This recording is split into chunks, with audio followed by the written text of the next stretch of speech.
Putin ಭೇಟಿ effect, petrol diesel ಬೆಲೆ ಇಳಿಯುತ್ತಾ? Modi Putin ಮಾತುಕತೆಯ ಹಿಂದಿನ ಅಸಲಿ ಸತ್ಯ. ಭಾರತ ರಷ್ಯಾ ದೋಸ್ತಿ ಎಣ್ಣೆಯಿಂದ ಶಸ್ತ್ರಾಸ್ತ್ರದವರೆಗೆ. ರಷ್ಯಾ ಮೇಲೆ ಭಾರತದ ಅವಲಂಬನೆ ಎಷ್ಟು? ಪುಟಿನ್ ಕೈಗೆ ಭಗವದ್ಗೀತೆ ನೀಡಿದ ಮೋದಿ.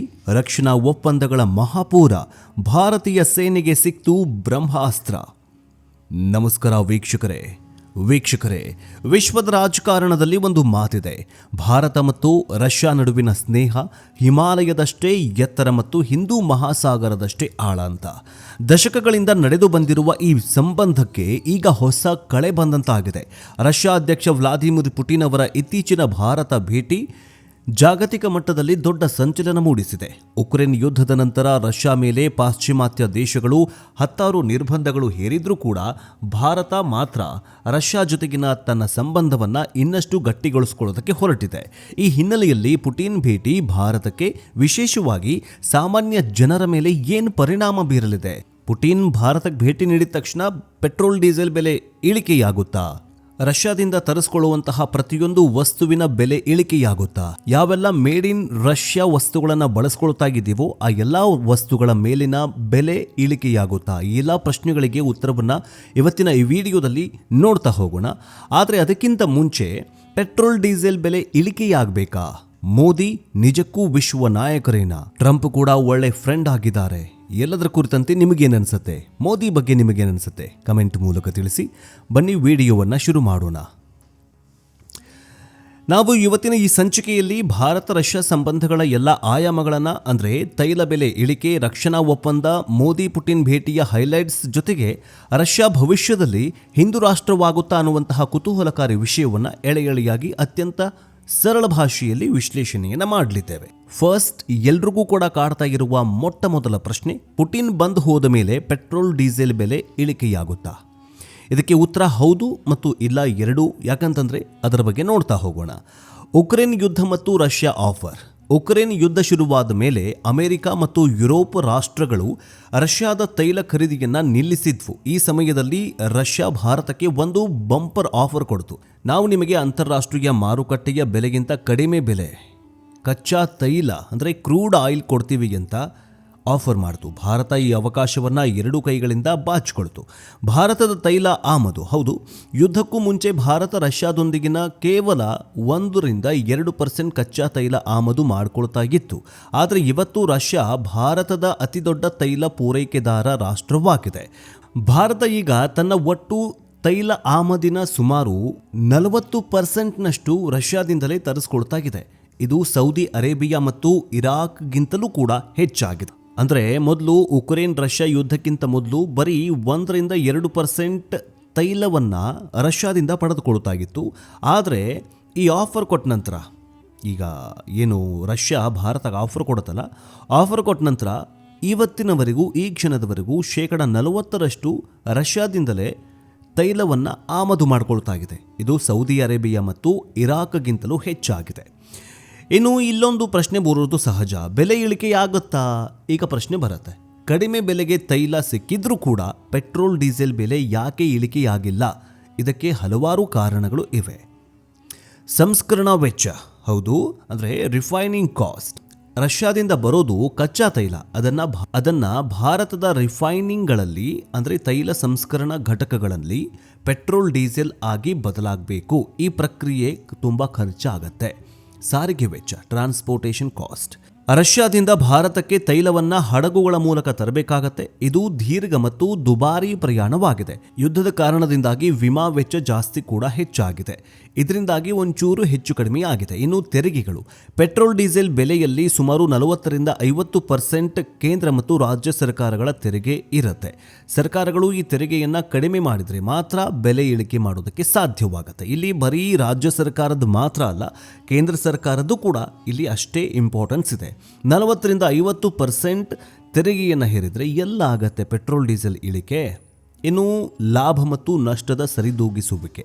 ಸರ್ಕಾರಿ ಸ್ವಾಮ್ಯತೆ ತೈಲ ಕಂಪನಿಗಳು, ಅಂದರೆ IOC, BPCL, HPCL ಹಿಂದೆ ಅಂತಾರಾಷ್ಟ್ರೀಯ ಮಟ್ಟದಲ್ಲಿ ಬೆಲೆ ಹೆಚ್ಚಾಗಿದ್ರೂ ಕೂಡ ದೇಶದಲ್ಲಿ ಬೆಲೆ ಹೆಚ್ಚಿಸದೆ ನಷ್ಟ ಅನುಭವಿಸುವ ನಷ್ಟವನ್ನು ಅನುಭವಿಸ್ತಾ ಇದ್ವು.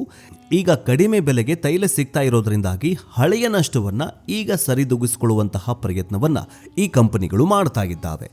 ಇನ್ನು ಪುಟಿನ್ ಭೇಟಿಯ ಪರಿಣಾಮ ಏನಾಗತ್ತೆ? ಪುಟಿನ್ ಭೇಟಿಯ ಸಮಯದಲ್ಲಿ ರಷ್ಯಾದಿಂದ ದೀರ್ಘಕಾಲಿಕವಾಗಿ ಕಡಿಮೆ ಬೆಲೆಗೆ ಕಚ್ಚಾ ತೈಲ ಪೂರೈಕೆ ಮಾಡುವ ಬಗ್ಗೆ ಹೊಸ ಒಪ್ಪಂದಗಳು ಆಗುವ ಸಾಧ್ಯತೆ ಇದೆ. ಅಷ್ಟೇ ಅಲ್ಲದೆ ತೈಲ ಪಾವತಿಗಾಗಿ ರೂಬಲ್ ವ್ಯವಸ್ಥೆಯನ್ನು ಇನ್ನಷ್ಟು ಬಲಪಡಿಸುವ ಬಗ್ಗೆಯೂ ಕೂಡ ಚರ್ಚೆ ನಡೆಸಲಾಗ್ತಾ ಇದೆ. ಇದು ಡಾಲರ್ ಮೇಲಿನ ಅವಲಂಬನೆಯನ್ನು ಕಡಿಮೆ ಮಾಡ್ತಾ ಇದೆ. ಸರ್ಕಾರಿ ಸೌಮ್ಯತೆಯಲ್ಲಿ ಕೆಲಸ ಮಾಡ್ತಾ ಇರುವಂತಹ ಈ ತೈಲ ಕಂಪನಿಗಳು ಏನು 2023-22ರಲ್ಲಿ ಏನು ನಷ್ಟ ಅನುಭವಿಸಿದ್ವಲ್ಲ, ಅತಿ ಬೇಗ ಸರಿದೂಗಿಸ್ಕೊಂಡ್ರೆ ಅಂದರೆ ನಷ್ಟವನ್ನು ಭರಿಸ್ಕೊಂಡ್ರೆ ಆದಷ್ಟು ಬೇಗ ತೈಲ ಬೆಲೆ ಕಡಿಮೆಯಾಗುವ ಸಾಧ್ಯತೆ ಇದೆ ಅಂತ ಅಂದಾಜು ಮಾಡಲಾಗ್ತಾ ಇದೆ. ಇನ್ನು ಭಾರತ ರಷ್ಯಾ ಸಂಬಂಧ ಮತ್ತು ಅವಲಂಬನೆ.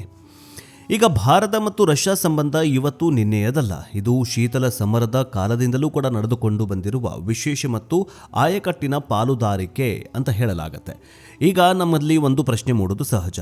ಭಾರತ ಮತ್ತು ರಷ್ಯಾ ಈಗ ಒಂದಾಗಿದೆ, ಅತಿ ಕ್ಲೋಸ್ ಫ್ರೆಂಡ್ಸ್ ಆಗಿದ್ದಾರೆ. ಇನ್ನು ಮುಂದಾದರೂ ಕ್ರೂಡ್ ಆಯಿಲು ಅಥವಾ ಈ ಬೆಲೆ ಏರಿಕೆ ಅಥವಾ ಈ ಮೊಟ್ಟಮೊದಲು ಈ ಪೆಟ್ರೋಲ್ ಡೀಸೆಲ್ ಬೆಲೆ ಇಳಿಕೆ ಆಗಬೇಕು ಅಂತ. ಪೆಟ್ರೋಲ್ ಡೀಸೆಲ್ ಬೆಲೆ ಇಳಿಕೆ ಆಗುವಂತಹದ್ದು ರಷ್ಯಾದ ಕೈಯಲ್ಲಿಲ್ಲ. ಯಾಕಂತಂದರೆ ಆಲ್ರೆಡಿ ರಷ್ಯಾ ಈಗ ಕಡಿಮೆ ದರದಲ್ಲಿ ಕಚ್ಚಾ ತೈಲವನ್ನು ಕೊಡ್ತಾ ಇದೆ. ಈಗ ಭಾರತದಲ್ಲಿ ಇರುವಂತಹ ಕಂಪನಿಗಳ ಮೇಲೆ ಅದು ಅವಲಂಬನೆಗೆ ಆಗಿದೆ. ಭಾರತದಲ್ಲಿ ಇರುವಂತಹ ಸರ್ಕಾರಿ ಸ್ವಾಮ್ಯತೆಯಲ್ಲಿರುವಂತಹ ತೈಲ ಕಂಪನಿಗಳ ಮೇಲೆ ಅವಲಂಬಿತವಾಗಿದೆ. ಯಾಕಂತಂದರೆ 2022ರಿಂದ 2024ರವರೆಗೆ ಅತಿ ಹೆಚ್ಚಿನ ನಷ್ಟವನ್ನು ಅನುಭವಿಸಿದ್ವು ಇದೇ ತೈಲ ಕಂಪನಿಗಳು. ಈಗ ಕ್ರೂಡ್ ಆಯಿಲ್ ಕಡಿಮೆ ದರದಲ್ಲಿ ಸಿಗ್ತಾ ಇರೋದ್ರಿಂದ ಇದೇ ಲಾಭವನ್ನಾಗಿ ಮಾಡಿಕೊಂಡಿರುವಂತಹ ತೈಲ ಕಂಪನಿಗಳು ತಮ್ಮ ನಷ್ಟವನ್ನು ಭರಿಸ್ಕೊಳ್ತಾ ಇದ್ದಾವೆ. ಇದು ಪೆಟ್ರೋಲ್ ಡೀಸೆಲ್ ಬೆಲೆ ಇಳಿಕೆ ಇದ್ರದ್ದು ವಿಷಯ ಆಯಿತು.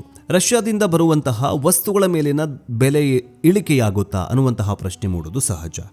ಅದರ ಬಗ್ಗೆ ನೋಡ್ತಾ ಹೋಗೋದಾದರೆ ಮೊದಲಿಗೆ ಭಾರತ ಮತ್ತು ರಷ್ಯಾದ ನಡುವಿನ ಸಂಬಂಧ ಹೆಂಗಿದೆ ಅಂತ ನೋಡ್ತಾ ಹೋಗಬೇಕು. ಮೊದಲಿಗೆ ರಕ್ಷಣಾ ವಲಯ. ಇದು ಭಾರತ ಮತ್ತು ರಷ್ಯಾ ಸಂಬಂಧದ ಬೆನ್ನೆಲುಬಾಗಿದೆ. ಶಸ್ತ್ರಾಸ್ತ್ರ ಪೂರೈಕೆ ಮಾಡ್ತಾ ಇದೆ. ಭಾರತೀಯ ಸೇನೆ ಬಳಸುವಂತಹ ಸುಮಾರು 60ರಿಂದ 70ರಷ್ಟು ಶಸ್ತ್ರಾಸ್ತ್ರಗಳು ಮತ್ತು ಉಪಕರಣಗಳು ರಷ್ಯಾ ಮೂಲದ್ದಾಗಿವೆ. ಅಂದರೆ ಮೇಡ್ ಇನ್ ರಷ್ಯಾದ ಉಪಕರಣಗಳನ್ನು ಶಸ್ತ್ರಾಸ್ತ್ರಗಳನ್ನು ಬಳಸ್ಕೊಳ್ತಾ ಇದೆ. ಇದರಲ್ಲಿ Su-30 MKI ಯುದ್ಧ ವಿಮಾನಗಳು, MiG-29 ವಿಮಾನಗಳು, T-90 ಟ್ಯಾಂಕರ್ಗಳು, INS ವಿಕ್ರಮಾದಿತ್ಯ ವಿಮಾನ, ಹಡಗು ಮತ್ತು S-400 ಕ್ಷಿಪಣಿ ರಕ್ಷಣಾ ವ್ಯವಸ್ಥೆ ಸೇರಿವೆ. S-400 ಒಪ್ಪಂದ ಅಂತೂ ಇಡೀ ವಿಶ್ವಕ್ಕೆ ದೊಡ್ಡ ಮಾರಕವಾಗಿತ್ತು. ಅದರಲ್ಲೂ ಕೂಡ ಅಮೆರಿಕದ ತೀವ್ರ ವಿರೋಧ ಮತ್ತು ನಿರ್ಬಂಧಗಳ ಬೆದರಿಕೆ ನಡುವೆಯೂ ಭಾರತ ರಷ್ಯಾದಿಂದ S-400 ಟ್ರಯಂಪ್ ವಾಯು ರಕ್ಷಣಾ ಕ್ಷಿಪಣಿ ವ್ಯವಸ್ಥೆಯನ್ನು ಖರೀದಿಸುವುದಕ್ಕೆ ನಿರ್ಧಾರ ಮಾಡಿತ್ತು. ಈ ಸಂಬಂಧ ಗಟ್ಟಿತನಕ್ಕೆ ಸಾಕ್ಷಿಯಾಗಿತ್ತು. ಇದು ವಿಶ್ವದ ಅತ್ಯುತ್ತಮ ವಾಯು ರಕ್ಷಣಾ ವ್ಯವಸ್ಥೆಗಳಲ್ಲಿ ಒಂದಾಗಿದೆ. ಇನ್ನು ಜಂಟಿ ಉತ್ಪಾದನೆ ಕೇವಲ ಖರೀದಿ ಮಾತ್ರವಲ್ಲ, ಭಾರತ ಮತ್ತು ರಷ್ಯಾ ಜಂಟಿಯಾಗಿ ಶಸ್ತ್ರಾಸ್ತ್ರಗಳನ್ನು ಉತ್ಪಾದನೆ ಮಾಡುತ್ತೆ. ಇದಕ್ಕೆ ಅತ್ಯುತ್ತಮ ಉದಾಹರಣೆ ಅಂತಂದರೆ ಬ್ರಹ್ಮೋಸ್ ಸೂಪರ್ಸಾನಿಕ್ ಕ್ರೂಸ್ ಕ್ಷಿಪಣಿ. ಇದು ಭಾರತದ ಬ್ರಹ್ಮಪುತ್ರ ಮತ್ತು ರಷ್ಯಾದ ಮಾಸ್ಕೋವಾ ನದಿಗಳ ಹೆಸರಿನಿಂದ ಕೂಡಿದೆ. ಅಷ್ಟೇ ಅಲ್ಲ, AK-203 ಅಸಾಲ್ಟ್ ರೈಫಲ್ಗಳನ್ನು ಕೂಡ ಭಾರತದಲ್ಲೇ ತಯಾರಿಸಿಕೊಳ್ಳುವಂತಹ ಒಪ್ಪಂದಕ್ಕೆ ಸಹಿ ಹಾಕಿದೆ. ಇನ್ನು ಪುಟಿನ್ ಭೇಟಿಯ ಸಮಯದಲ್ಲಿ ಇನ್ನೂ ಹೆಚ್ಚಿನ ರಕ್ಷಣಾ ಒಪ್ಪಂದಗಳು ಆಗಿವೆ. ಇದರ ಹೆಸರು ತಂತ್ರಜ್ಞಾನದ ಹಸ್ತಾಂತರ, ಜಲಾಂತರ್ಗಾಮಿ ನೌಕಾಪಡೆಗಳ ಲೀಸ್ ಮತ್ತು ಯುದ್ಧ ವಿಮಾನಗಳ ಬಿಡಿ ಭಾಗಗಳ ಪೂರೈಕೆ ಕೂಡ ಸೇರಿಕೊಂಡಿದೆ. ಇನ್ನು ಪರಮಾಣು ಶಕ್ತಿ. ಭಾರತದ ಪರಮಾಣು ಶಕ್ತಿ ಕಾರ್ಯಕ್ರಮಕ್ಕೆ ರಷ್ಯಾ ದೊಡ್ಡ ಬೆಂಬಲ ನೀಡಿದೆ. ತಮಿಳುನಾಡಿನ ಕೊಂಡಕುಳಂ ಪರಮಾಣು ವಿದ್ಯುತ್ ಸ್ಥಾವರವನ್ನು ರಷ್ಯಾದ ಸಹಯೋಗದೊಂದಿಗೆ ನಿರ್ಮಿಸಲಾಗಿದೆ. ಮುಂದಿನ ದಿನಗಳಲ್ಲಿ ಇನ್ನೂ ಹೆಚ್ಚಿನ ರಿಯಾಕ್ಟರ್ಗಳನ್ನು ಸ್ಥಾಪಿಸುವುದಕ್ಕೆ ಮಾತುಕತೆಯನ್ನು ನಡೆಸಲಾಗಿದೆ. ಇನ್ನು ಬಾಹ್ಯಾಕಾಶ. ಇನ್ನು ಭಾರತದ ಮಹತ್ವಾಕಾಂಕ್ಷಿಯ ಮಾನವ ಸಹಿತ ಬಾಹ್ಯಾಕಾಶ ಯೋಜನೆ ಗಗನಯಾನಕ್ಕೆ ರಷ್ಯಾ ನೆರವು ನೀಡುತ್ತಾ ಇದೆ. ಭಾರತೀಯ ಗಗನಯಾತ್ರಿಗಳಿಗೆ ರಷ್ಯಾದಲ್ಲಿ ತರಬೇತಿಯನ್ನು ಕೂಡ ನೀಡಲಾಗ್ತಾ ಇದೆ. ಹೀಗೆ ಭಾರತ ರಷ್ಯಾದ ಮೇಲೆ ರಕ್ಷಣೆ, ಇಂಧನ ಮತ್ತು ತಂತ್ರಜ್ಞಾನಕ್ಕಾಗಿ ಹೆಚ್ಚು ಬೆಂಬಲವನ್ನು ನೀಡಲಾಗ್ತಾ ಇದೆ ಮತ್ತು ಅವಲಂಬಿತವಾಗಿದೆ. ಇದೇ ರೀತಿ ರಷ್ಯಾಗೆ ತನ್ನ ತೈಲ ಮತ್ತು ಶಸ್ತ್ರಾಸ್ತ್ರಗಳನ್ನು ಮಾರಾಟ ಮಾಡೋದಕ್ಕೆ ಭಾರತ ಒಂದು ದೊಡ್ಡ ಮತ್ತು ನಂಬಿಗಸ್ತ ಮಾರುಕಟ್ಟೆಯಾಗಿದೆ. ಇದು ಪರಸ್ಪರ ಅವಲಂಬನೆಯೂ ಕೂಡ ಆಗಿದೆ. ಇಷ್ಟೆಲ್ಲ ಇರೋದ್ರಿಂದಾಗಿ ಇವೆಲ್ಲವೂ ಕೂಡ ಹಳೇದಾಗಿರಬಹುದು. ಆದರೆ ಈಗ ಭಾರತದ ಪ್ರಧಾನಿ ನರೇಂದ್ರ ಮೋದಿಯವರು ಮತ್ತು ರಷ್ಯಾಧಿಪತಿ ಪುಟಿನ್ ಅವರ ನಡುವೆ ದೊಡ್ಡ ಸಂಬಂಧ ಅನ್ನೋದಕ್ಕಿಂತ ಒಂದು ಫ್ರೆಂಡ್ಶಿಪ್ ಅಂತಲೇ ಹೇಳಬಹುದು. ನರೇಂದ್ರ ಮೋದಿ ಮತ್ತು ವ್ಲಾದಿಮಿರ್ ಪುಟಿನ್ ನಡುವಿನ ವೈಯಕ್ತಿಕ ಒಡನಾಟ ಈಗ ದೊಡ್ಡ ಸುದ್ದಿಯಾಗ್ತಾ ಇದೆ. ಎಷ್ಟು ಕ್ಲೋಸ್ ಫ್ರೆಂಡ್ಸ್ ಅಪ್ಪ ಇವರು ಅನ್ನುವಂತಹ ಮಟ್ಟಕ್ಕೆ ಬಂದೊದಗಿದೆ. ಯಾಕಂತಂದರೆ ಇವರ ಫ್ರೆಂಡ್ಶಿಪ್ಪು ಎಲ್ಲೋ ಒಂದು ಕಡೆ ಇಡೀ ವಿಶ್ವಕ್ಕೆ ನಾಟುವಂತೆ ಕಾಣಿಸ್ತಾ ಇದೆ. ಮೊನ್ನೆ ಬಂದಂತಹ ಪುಟಿನ್ ಅವರಿಗೆ ಪ್ರಧಾನಿ ನರೇಂದ್ರ ಮೋದಿ ಅವರು ಒಂದು ಗಿಫ್ಟ್ ಕೊಟ್ಟಿದ್ದಾರೆ. ಮೋದಿ ಅವರು ಪುಟಿನ್ ಅವರಿಗೆ ಭಗವದ್ಗೀತೆ ಪ್ರತಿಗಳನ್ನು ಉಡುಗೊರೆಯಾಗಿ ನೀಡಿದ ಹಲವಾರು ಸಂದರ್ಭಗಳು ಇವೆ. ಇವು ಕೇವಲ ಒಂದು ಧಾರ್ಮಿಕ ಪುಸ್ತಕದ ಹಸ್ತಾಂತರವಲ್ಲ, ಇದು ಭಾರತದ ಸಂಸ್ಕೃತಿ ಮತ್ತು ತತ್ವಜ್ಞಾನವನ್ನು ಪರಿಚಯಿಸುವ ಯತ್ನವಾಗಿದೆ. ಭಗವದ್ಗೀತೆಯಲ್ಲಿ ಬರುವಂತಹ ಕರ್ಮದ ಯೋಗ ತತ್ವ ಅಂದರೆ ಫಲಾಪೇಕ್ಷ ಇಲ್ಲದೆ ಕರ್ಮ ಮಾಡುವುದು ಒಬ್ಬ ನಾಯಕನಿಗೆ ಇರಬೇಕಾದ ಗುಣ. ಮೋದಿಯವರು ಈ ತತ್ವವನ್ನು ಪರೋಕ್ಷವಾಗಿ ಪುಟಿನ್ ಅವರಿಗೆ ತಿಳಿಸಲು ಪ್ರಯತ್ನ ಮಾಡಿದ್ದಾರೆ. ಇನ್ನು ಇಷ್ಟೇ ಅಲ್ಲದೆ ಇದು ಯುದ್ಧದ ಯುಗವಲ್ಲ. ಉಕ್ರೇನ್ ಯುದ್ಧದ ಸಮಯದಲ್ಲಿ ಮೋದಿಯವರು ಪುಟಿನ್ ಅವರಿಗೆ ನೇರವಾಗಿ ಇದು ಯುದ್ಧದ ಯುಗವಲ್ಲ ಅಂತ ಹೇಳಿದ್ದು ಜಾಗತಿಕವಾಗಿ ದೊಡ್ಡ ಸುದ್ದಿಯಾಗಿತ್ತು. ಭಾರತ ಶಾಂತಿಯ ಪರವಾಗಿದೆ, ಯುದ್ಧವನ್ನು ಮಾತುಕತೆಯ ಮೂಲಕ ಬಗೆಹರಿಸಿಕೊಳ್ಬೇಕು ಅನ್ನೋ ಸಂದೇಶವನ್ನು ಮೋದಿಯವರು ಪುಟಿನ್ ಅವರಿಗೆ ಸ್ಪಷ್ಟವಾಗಿ ನೀಡಿದರು. ಇದು ಭಾರತದ ಸ್ವತಂತ್ರ ವಿದೇಶಾಂಗ ನೀತಿಯನ್ನು ತೋರಿಸುತ್ತೆ. ನೋಡಿ, ಈ ಮೋದಿಯವರು ಒಂದು ಯುದ್ಧ ನಡೀತಾ ಇದೆ, ಉಕ್ರೇನ್ನಲ್ಲಿ ಮಾನವ ಸುನಾಮಿ ಎದ್ದೇಳ್ತಾ ಇದೆ, ಸಾವು ನೋವು ಜಾಸ್ತಿ ಆಗ್ತಾ ಇದೆ. ಆದರೂ ಕೂಡ ಮೋದಿಯವರು ತನ್ನ ಗೆಳೆಯನಿಗೆ ಕ್ಲೋಸ್ ಫ್ರೆಂಡ್ ಆಗಿರಲಿ ಅಥವಾ ಎಷ್ಟೇ ಅವರು ನಮಗೆ ದಿನಾಲೂ ಹೊಟ್ಟೆಗೆ ಅನ್ನ ಹಾಕ್ತಾ ಇರಲಿ, ಆದರೆ ರಷ್ಯಾಗೆ ಸ್ಪಷ್ಟವಾದ ಸಂದೇಶವನ್ನು ನೀಡಿದರು ಪ್ರಧಾನಿ ನರೇಂದ್ರ ಮೋದಿಯವರು. ಇದು ಯುದ್ಧದ ಯುಗವಲ್ಲ, ಯುದ್ಧ ಒಂದೇ ಎಲ್ಲದಕ್ಕೂ ಸೊಲ್ಯೂಷನ್ ಅಲ್ಲ ಅನ್ನುವಂತಹ ಸ್ಪಷ್ಟವಾದ ಸಂದೇಶವನ್ನು ನೀಡಿದರು.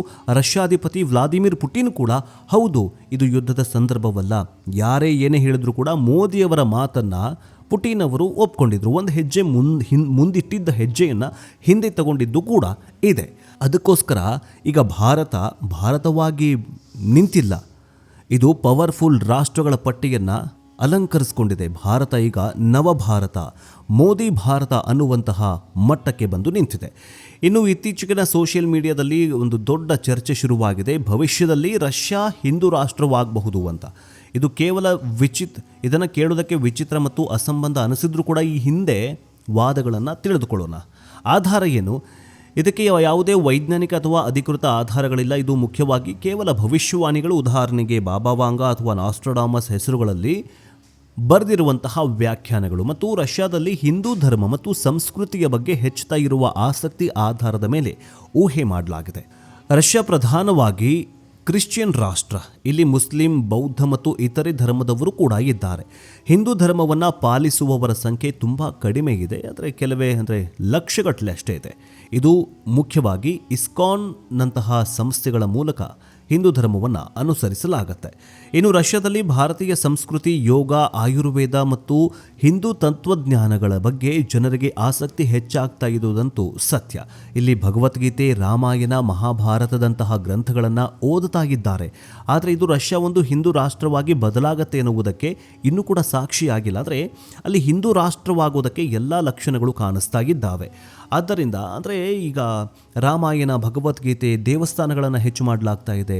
ಹಿಂದೂ ಧರ್ಮದ ಮೇಲಿನ ಆಸಕ್ತಿ ರಷ್ಯನರಿಗೆ ಜಾಸ್ತಿ ಆಗಿದೆ. ಬಟ್ ಒಂದಲ್ಲ ಒಂದು ದಿನ, ಇನ್ನು 10-15 ವರ್ಷ ಹೋದರೆ ಅಲ್ಲೂ ಕೂಡ ಎಲ್ಲ ಕ್ರಿಶ್ಚಿಯನ್ಗಳು ಹಿಂದೂವಾಗಿ ಕನ್ವರ್ಟ್ ಆಗುವ ಸಾಧ್ಯತೆಗಳಿದೆ. ಬೌದ್ಧರು ಹಿಂದೂಗಳಾಗಿ ಕನ್ವರ್ಟ್ ಆಗುವ ಸಾಧ್ಯತೆ ಇದೆ. ಎಲ್ಲಿ? ರಷ್ಯಾದಲ್ಲಿ. ಸೊ ಹೀಗಾಗಿ ಇದು ಎಲ್ಲೋ ಒಂದು ಕಡೆ ಭಾರತ ಮತ್ತು ರಷ್ಯಾದ ನಡುವಿನ ಒಂದು ಸ್ನೇಹ ಸಂಬಂಧ ಗಟ್ಟಿಯಾಗ್ತಾ ಇದೆ. ವೀಕ್ಷಕರೇ, ಪುಟಿನ್ ಅವರ ಭಾರತ ಭೇಟಿ ಕೇವಲ 2 ನಾಯಕರ ಭೇಟಿಯಲ್ಲ, ಇದು ಬದಲಾವಣೆಯಾಗ್ತಾ ಇರುವ ಜಾಗತಿಕ ರಾಜಕೀಯ ದಿಕ್ಸೂಚಿಯಾಗಿದೆ. ಅಮೆರಿಕ ಮತ್ತು ಚೀನಾದಂತಹ ಮಹಾಶಕ್ತಿಗಳ ನಡುವಿನ ಪೈಪೋಟಿಯಲ್ಲಿ ಭಾರತ ಮತ್ತು ರಷ್ಯಾ ತಮ್ಮದೇ ಆದ ಸ್ವತಂತ್ರ ದಾರಿಯನ್ನು ಕಂಡುಕೊಳ್ಳುವ ಪ್ರಯತ್ನ ಮಾಡ್ತಾ ಇದ್ದಾವೆ. ಪೆಟ್ರೋಲ್ ಬೆಲೆ ಇಳಿಕೆ ತಕ್ಷಣವೇ ಆಗದಿದ್ರೂ ರಷ್ಯಾದಿಂದ ಅಗ್ಗದ ತೈಲ ಪೂರೈಕೆ ಭಾರತದ ಇಂಧನ ಭದ್ರತೆಗೆ ಬಹಳ ಮುಖ್ಯವಾಗಿದೆ. ರಕ್ಷಣಾ ಒಪ್ಪಂದಗಳು ಭಾರತೀಯ ಸೇನೆಗಳನ್ನು ಇನ್ನಷ್ಟು ಬಲಿಷ್ಠಗೊಳಿಸ್ತಾ ಇದೆ. ಈ ಸ್ನೇಹ ಕೇವಲ ಸರ್ಕಾರಗಳ ನಡುವೆ ಮಾತ್ರವಲ್ಲ, 2 ದೇಶಗಳ ನಡುವಿನ ಜನರ ಬಗ್ಗೆಯೂ ಕೂಡ ಇದೆ. ಭವಿಷ್ಯದಲ್ಲಿ ಈ ಸಂಬಂಧ ಇನ್ನಷ್ಟು ಹೆಚ್ಚು ಸದೃಢವಾಗಲಿದೆ. ಒಂದಲ್ಲ ಒಂದು ದಿನ ರಷ್ಯಾ ಹಿಂದೂ ರಾಷ್ಟ್ರವಾಗೋದಂತೂ ಶತಸಿದ್ಧ. ಈ ಬಗ್ಗೆ ನಿಮಗೆ ಅನಿಸುತ್ತೆ? ಕಮೆಂಟ್ ಮೂಲಕ ತಿಳಿಸಿ. ಜೊತೆಗೆ ಭಾರತದ ಪ್ರಧಾನಿ ನರೇಂದ್ರ ಮೋದಿಯವರು ಇಡೀ ವಿಶ್ವಗುರು ಆಗೋದಕ್ಕೆ ಹೊರಟಿದ್ದಾರಲ್ಲ, ಇದು ಮೊಟ್ಟ ಮೊದಲ ಹೆಜ್ಜೆನಾ? ನಿಮಗೇನು ಅನಿಸುತ್ತೆ? ಕಮೆಂಟ್ ಮೂಲಕ ತಿಳಿಸಿ. ನೆಕ್ಸ್ಟ್ ಎಪಿಸೋಡ್ನೊಂದಿಗೆ ಮತ್ತೆ ಭೇಟಿಯಾಗೋಣ. ಜೈ ಹಿಂದ್, ಜೈ ಕರ್ನಾಟಕ, ಜೈ ಸನಾತನ.